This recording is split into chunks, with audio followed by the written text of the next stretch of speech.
warahmatullahi wabarakatuh. Halo semuanya, perkenalkan nama saya Aisyah Fitri dengan NPM 24041010 182. Nah, di video kali ini tuh saya akan menjawab 3 pertanyaan untuk memenuhi evaluasi akhir semester mata kuliah Teori Administrasi Negara kelas E041. Nah, di sini ada 3 pertanyaan. Kita langsung aja ke pertanyaan pertama, yaitu analisis secara komprehensif mengapa kasus COVID-19 di Indonesia itu menggunakan konsepsi networking governance. Nah, jelaskan siapa saja aktor yang terlibat dalam pelaksanaannya dan apa sih peran dari masing-masing aktor, serta hambatan apa yang muncul dan model networking apa yang dikembangkan dalam tata kelola COVID-19 di Indonesia.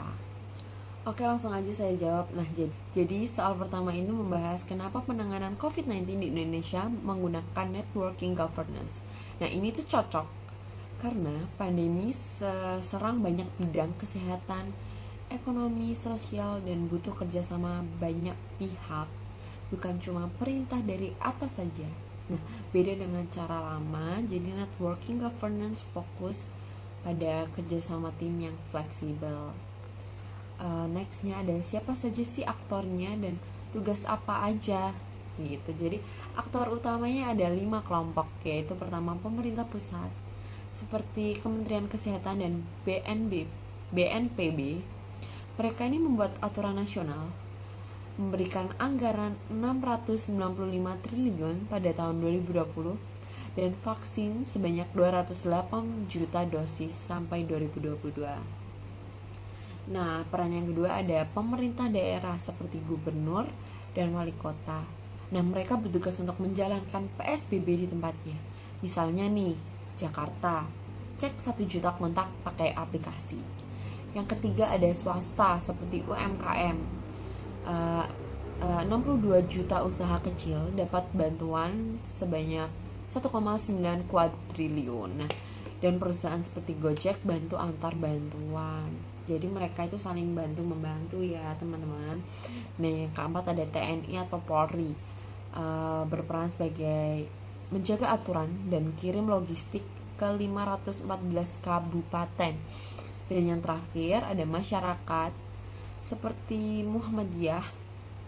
Dan yang kelima ada masyarakat dan LSM seperti Muhammadiyah, yaitu membuat 1000 posko kesehatan dan tes PCR. Mereka itu saling membantu, pusat rencana daerah jalankan, swasta inovasi, militer distribusi, sedangkan rakyat itu gotong royong. Nah, masalah yang muncul nih, pasti setiap masalah yang muncul nih pasti ada aja kan.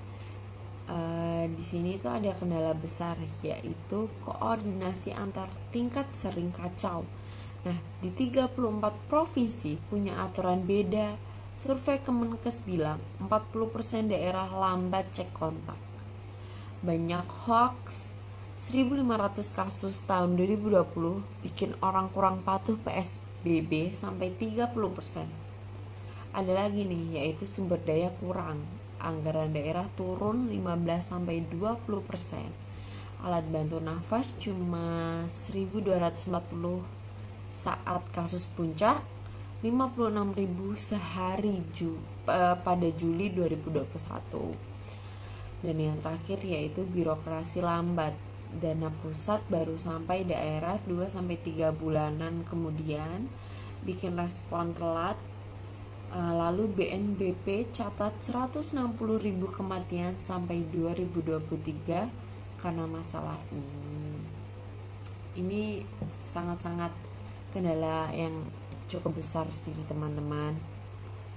Nah, model kerjasama yang dibuat nih, Indonesia itu memakai model actor network theory, yaitu manusia dan alat seperti aplikasi jadi tim dinamis. Contohnya nih, aplikasi Peduli Lindungi catat 1,2 miliar check-in gabung Kemenkes, Satgas, dan swasta. Seperti itu. Nah, multi level. Nah, jadi pusat, daerah, swasta lewat Satgas COVID bikin stimulus ekonomi terserap 70%. Nah, model ini tuh pintar merubah dari PSBB ke PPKM pakai data, turunkan angka penyebaran dari 1,8 jadi 0,9 pada tahun 2021 sampai 2022. Nah, Actor Network Theory ini mengajarkan saling paham agar sesama tim itu kuat.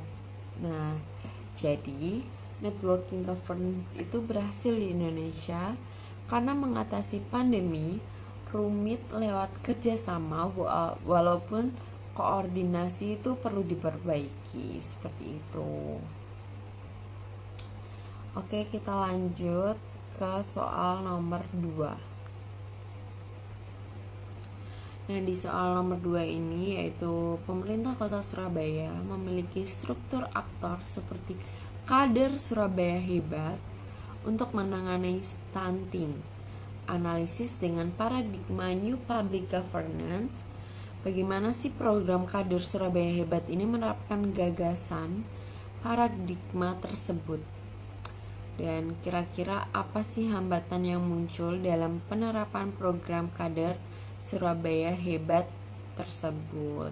Oke, langsung kita jawab aja. Oke, pada nomor 2 ini kita itu bakal membahas program kader Surabaya hebat atau yang biasa disingkat dengan KSH di Surabaya untuk mengurangi stunting. Nah, kita itu pakai cara New Public Governance, yaitu kerjasama pemerintah, warga, dan swasta. Nah, pada kader Surabaya hebat ini melibatkan 28.000 ibu-ibu hebat. Lalu siapa aja sih yang terlibat dan cara kerjasamanya?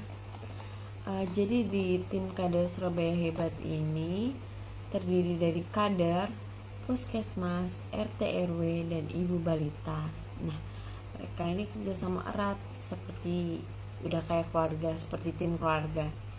Jadi kader itu datang dari rumah ke rumah masyarakat untuk mengecek berat bayi dan ajari makan bergizi pada bayi agar tidak terkena stunting. Nah, di Kalirumput ini stunting turun dari 923 kasus pada tahun 2021 menjadi 4,8% pada tahun 2022. Nah, kasus ini tuh, kasus di Kalirumput itu paling rendah di Indonesia. Nah, kader ini juga tugasnya itu memberi semangat kepada masyarakat, memberikan info kesehatan kepada masyarakat, dan bantu cari solusi untuk masyarakat. Dengan menggunakan New Public Governance ini, semua itu membantu sama-sama, bukan cuma perintah dari atasan saja. Jadi semuanya ikut andil. Nah, nextnya itu bagaimana sih New Public Governance ini diterapkan? Jadi New Public Governance di kader Surabaya hebat itu seperti gotong royong, guys. Jadi wali kota itu memegang kendali besar, sedangkan kader tugasnya bekerja langsung ke lapangan, turun ke lapangan. Nah, kader ini kerja di lapangan sebanyak 154 kelurahan. Bayangin, itu banyak banget. Pasti tim kadernya keren-keren dan hebat sih. Nah, swasta ini seperti Unilever memberikan makanan tambahan untuk bayi-bayi yang terkena stunting. Biasanya juga dikirim pada posyandu untuk bayi-bayi yang lagi pengecekan kesehatan. Nah, Surabaya stunting ini 4,8% dibanding nasional 21,6%. Nah, jadi kader itu memberi paham warga setempat, memberikan rasa percaya kepada masyarakat agar rajin menimbang bayinya. Dan ada kasus di satu kelurahan, kasus stunting turun dari 990 jadi 72 dalam setahun. Jadi ini tuh kasus stunting yang turun sangat drastis. Artinya hebat banget dong, berarti tim kader Surabaya hebat ini.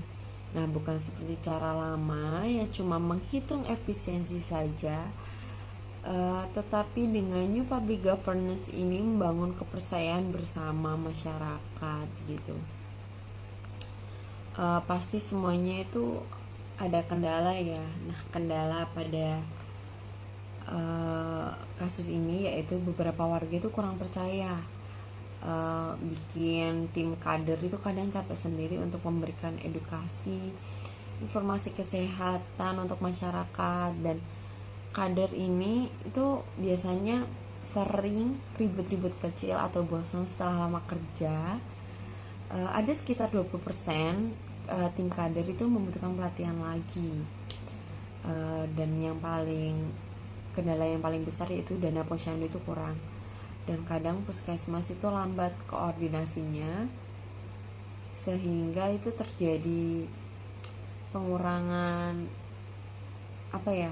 makanan atau distributor makanan seperti itu. Nah, tapi semangat tim kader ini tuh membuat stunting turun 70% di daerah susah. Nah jadi kader Surabaya Hebat ini sukses karena kerjasama seperti keluarga, mencapai target besar walaupun ada rintangan. Nah, ini tuh contoh bagus governance baru begitu. Kita langsung next ke soal ketiga, yaitu mengapa sih paradigma new public governance itu menjadi solusi dibandingkan paradigma yang lain, dan berikan jawaban secara teoritik dan contoh empiris. Oke, langsung aja dijawab ya teman-teman.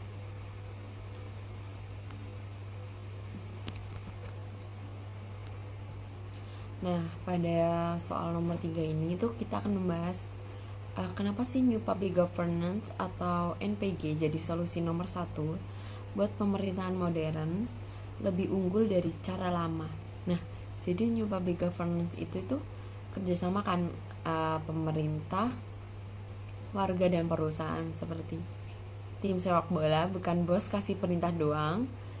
Cocok banget buat masalah besar. Nah, cara pertama itu kenapa sih teori ini tuh beda sama cara lainnya? Karena public admin tradisional seperti tentara, atasan perintah bawahan kaku, lambat, dan gak fleksibel hadapi perubahan. Nah, kalau New Public Management itu mirip. Kalau New Public Management itu fokus hemat uang dan cepat, tapi lupa kalau warganya itu miskin atau budaya lokal bikin ketidakadilan.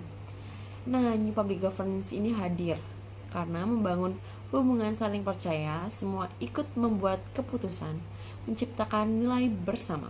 Nah, jadi teori bilang New Public Governance ini adaptif untuk masalah campur seperti kemiskinan dan kesehatan. Contohnya yaitu teori Osborne pada tahun 2026. Osborne mengatakan bahwa New Public Governance itu mengatasi wicked problems yang gak bisa diselesaikan sendirian, membutuhkan banyak kerjasama dari berbagai pihak.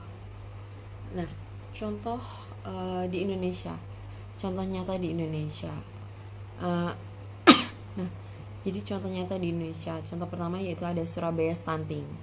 Seperti soalnya yang kedua, jadi kader Surabaya Hebat ini libatkan 28.000 ibu-ibu plus warga plus puskesmas untuk turun jadi 4,8% pada tahun 2022, paling rendah nasional versus 21,6%. New Public Management cuma kasih dana, lalu New Public Governance membuat warga aktif, seperti itu. Pada kasus kedua, pada COVID-19 nasional, kerjasama pusat, daerah, TNI, swasta, yaitu vaksin 280 juta dosis, aplikasi Peduli Lindungi yang digunakan oleh masyarakat. Nah, cara lama itu nggak bisa bakal secepat ini kalau nggak memakai New Public Governance.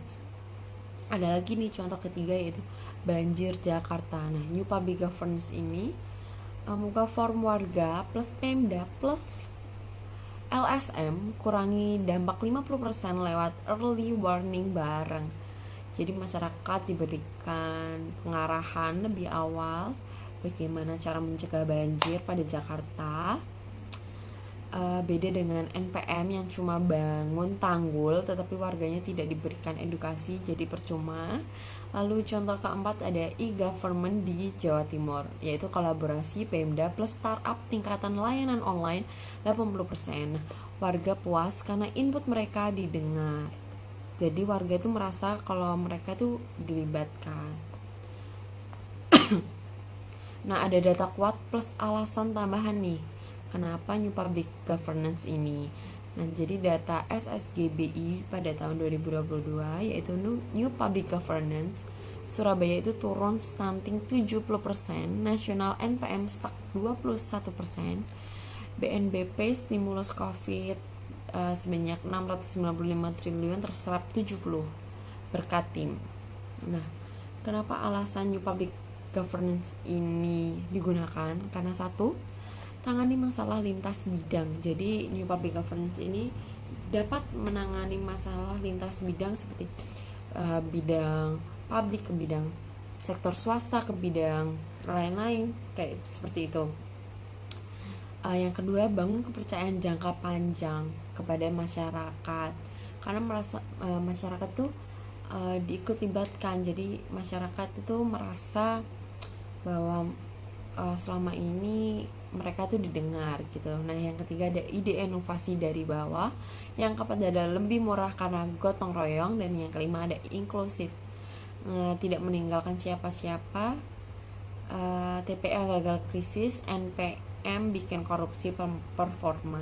Nah, pada penutupnya itu jadi New Public Governance ini adalah solusi masa depan Indonesia karena teorinya kuat, bukti banyak, kerjasama bikin menang besar. Ya, seperti itu. Terima kasih. Mungkin sekian dari saya. Jika ada salah kata mohon maaf, dan jika tidak sesuai saya juga mohon maaf. Wassalamualaikum warahmatullahi wabarakatuh.